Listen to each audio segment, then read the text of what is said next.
Assalamualaikum warahmatullahi wabarakatuh. Dari kelompok 5 atau grup 5 akan memaparkan materi yang berjudul timbulan dan komposisi sampah industri perkantoran. Yang pertama, bab 1 pendahuluan. Sampah di kawasan perkantoran dan wisma atau Kota Denpasar, Provinsi Bali. Sampah merupakan salah satu masalah potensial di Provinsi Bali. Volume sampah di daerah perkotaan di Bali seperti di Kota Denpasar diperkirakan mencapai 1.842 meter pangkat 3 per hari, bahkan bisa mencapai 3.368 meter atau setara dengan 1.852 ton sampah basah atau 650 ton sampah padat kering siap pakai bila ditambah pasokan sampah dari Kabupaten Bandung, Gianyar, dan Tabanan. Sampah di kawasan perkantoran dan wisma Kota Denpasar dan Provinsi Bali. Salah satu sumber sampah di perkotaan terutama di Denpasar yang berasal dari sektor non-pemukiman adalah perkantoran dan hotel, penginapan atau wisma. Pengelolaan sampah perlu melihat bagaimana aliran sampah terjadi.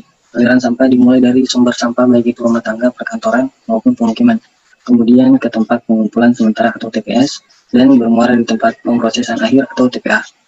Pengelolaan yang selama ini dilakukan adalah pengelolaan di TPA, sedangkan masalah utama adalah pada sumber atau penghasil sampah. Oleh karena itu, pengelolaan sampah selain dilakukan di TPA juga harus didukung pengelolaan sampah di sumber. Kawasan Werdapura merupakan salah satu kawasan perkantoran yang ada di Kota Denpasar, di mana kawasan ini juga dilengkapi dengan wisma. Manajemen yang ada di Werdapura Village Center sudah melakukan pengelolaan dalam hal penyediaan air bersih dan air minum serta sanitasi dengan baik. Namun, belum ada memiliki pengelolaan sampah yang terpadu. Oleh karena itu, perlu dilakukan atau disusun suatu rencana pengelolaan sampah terpadu untuk kawasan perkantoran dan wisma ini, yang dimulai dengan melakukan kajian mengenai timbulan dan komposisi sampah yang ada di Werdapura, sehingga diharapkan konsep yang disusun dapat diterapkan dan nantinya dapat menjadi acuan bagi kantor lain untuk mengelola sampahnya. Selanjutnya akan dibacakan oleh teman saya. Selanjutnya adalah kondisi existing sampah. Berdasarkan hasil survei dan wawancara, fasilitas tempat sampah yang ada di Werdapura berbeda-beda sesuai manajemennya. Untuk di kamar wisma, masing-masing kamar memiliki satu tempat sampah kecil yang diletakkan di luar kamar. Tempat sampah tersebut berukuran kecil sekitar 8 liter atau ukuran 20 x 20 x 20 cm pangkat 3. Sedangkan untuk ruang pertemuan menggunakan tempat sampah berukuran 120 liter. Di kantor Satker Cipta Karya yaitu PKPAM, PPLP, dan PBL, tempat sampah yang digunakan adalah tempat sampah ukuran 120 liter. Sementara di BPTPT memiliki tempat sampah yang berbeda, yaitu tempat sampah terpilah ukuran masing-masing 8 liter dan tempat sampah ukuran 20 liter. Selain tempat sampah, tersedia juga satu TPS untuk di BPTPT dan untuk Wisma Werdapura. Center ini sebagian besar tidak terpilah, artinya satu tempat sampah digunakan untuk menampung semua jenis sampah, walaupun ada tempat sampah yang terbagi 3 jenis, yaitu untuk organik, sisa makanan kue, kulit buah, dan daun-daunan canang atau sesajen, anorganik, kertas, kotak makanan, gelas, dan botol plastik kaleng, dan residu, kertas tisu, puntung rokok, baterai, dan kertas minyak. Namun sampah yang dibuang di tempat sampah tersebut tetap tercampur. Selain itu tidak ada fasilitas pengangkutan sampah seperti gerobak atau sejenisnya, baik yang terpilah maupun tidak. Pengangkutan sampah di Werdapura dilakukan setiap 2 kali sehari, di mana pengangkutan dilakukan oleh pengangkut sampah dari pihak swasta, bahkan dari Dinas Pertamanan. Timbulan sampah. Pengukuran timbulan sampah dilakukan terhadap semua faktor di Werdapura, yaitu BPTPT Denpasar, BIPR, Satuan Kerja Cipta Karya yang terdiri dari 4 kantor berbeda dalam satu gedung kantor, dan operasional wisma. Pengukuran timbulan sampah. Pengukuran timbulan untuk wisma, kamar-kamar yang ada di wisma dengan jumlah kamar dengan yang diambil sampel untuk masing-masing jenis. Pengumpulan sampah untuk masing-masing sumber dilakukan oleh petugas kebersihan masing-masing kantor dan wisma, di mana sampah tersebut dikumpul ke dalam kantong sampah atau trash bag dan diletakkan di lokasi yang sudah ditentukan dan ditandai dengan nama sumber masing-masing sampah. Densitas sampah. Densitas atau massa jenis sampah yaitu membandingkan antara berat dengan volume sampah tersebut. Densitas sampah dihitung dan disusun berdasarkan jenis-jenis atau kelompok sampah. Pembagian jenis atau komposisi sampah didasarkan pada jenis sampah apa saja yang dapat didaur ulang dan tidak, serta berdasarkan pula pada beberapa referensi. Jenis sampah yang dibuat dapur yang dapat didaur ulang diantaranya botol plastik, kertas, kantong plastik, atau botol kaca.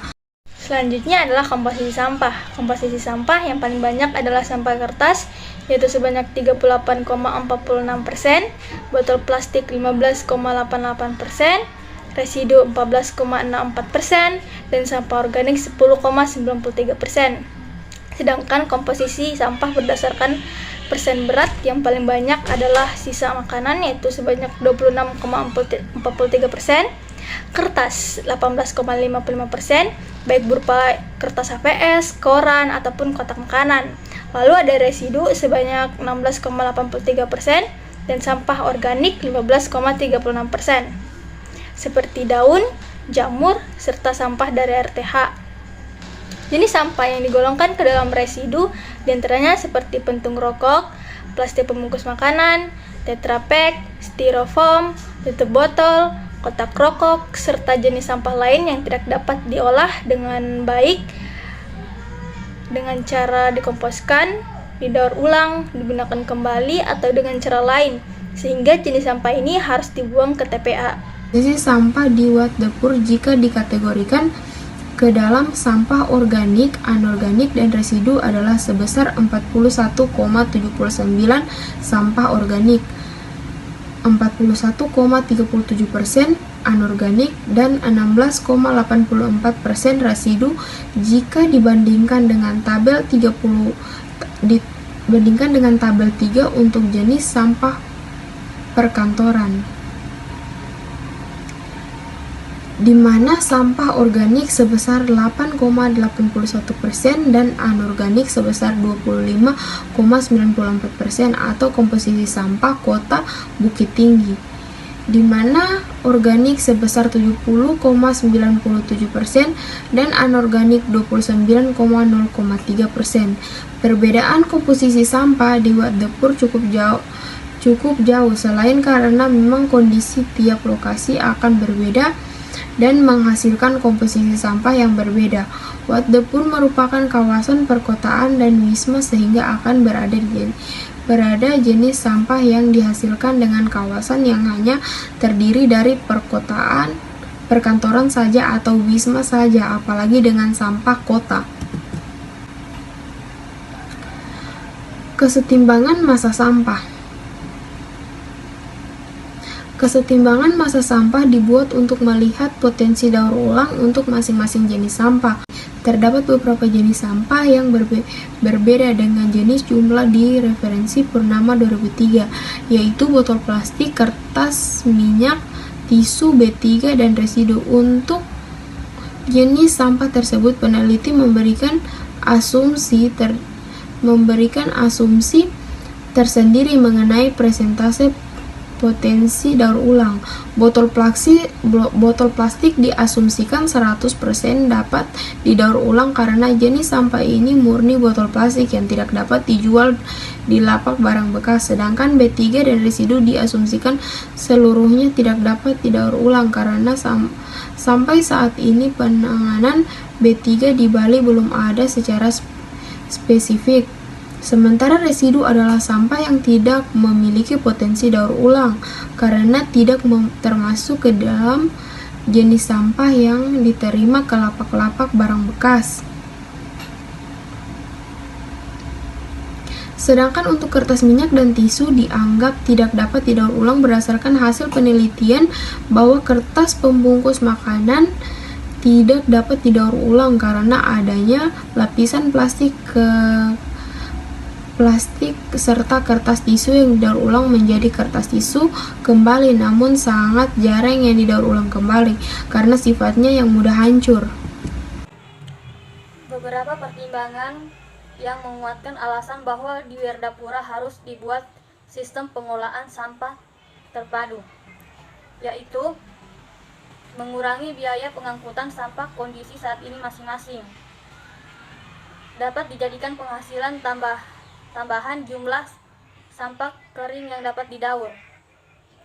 Dapat memenuhi kebutuhan pupuk untuk kebun di Werdapura berdasarkan hasil wawancara dengan berkontribusi pada pengurangan sampah yang masuk ke TPA, sampah yang dimasukkan ke TPA Suung Denpasar pada tahun 2013, sekitar pemanfaatan sarana yang belum bermanfaat di Werdapura terdapat depo pengolahan Made, WW, Pradiwi, SEP, SAP, Setiawati, dan Muhajirin 2013. Kesimpulan, timbulan sampah di kawasan perkantoran dan Wisma Werdapura Village Center dari Juni sampai Agustus mengalami peningkatan volume sampah secara berturut-turut dari sekitar 1,9 pangkat 3 per hari pada bulan Juni sampai 4,6 pangkat 3 per hari pada bulan Agustus. Sedangkan dari berat pada bulan Juni berat sampah total sekitar 134,2 kg per hari, kemudian menurun menjadi 120,3 kg per hari pada bulan Juli untuk kemudian meningkat lagi pada bulan Agustus menjadi 302,3 kg per hari.